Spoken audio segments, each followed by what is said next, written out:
వాక్యానికి అభ్యంతరకరమైన ప్రవర్తన, దేవుని చిత్తానికి అభ్యంతరకరమైన ప్రవర్తన ఎవరికి?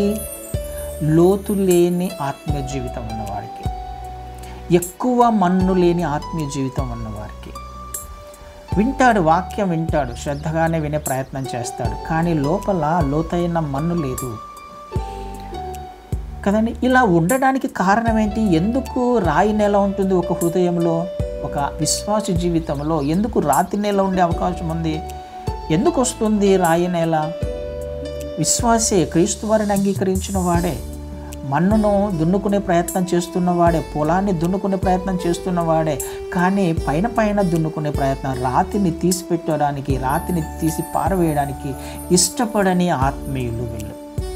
ఎవరు వాళ్ళు?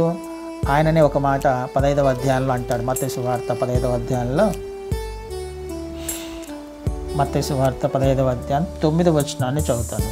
పెదవులతో నన్ను గణపరుస్తున్నారు, హృదయము దూరంగా ఉంది. రెండు విషయాలు కదా.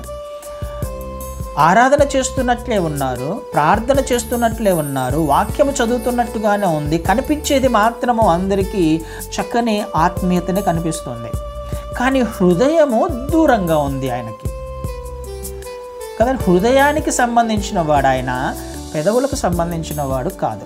అందుకనే వ్యర్థముగా ఆరాధన చేస్తున్నారు అని అంటున్నాడు.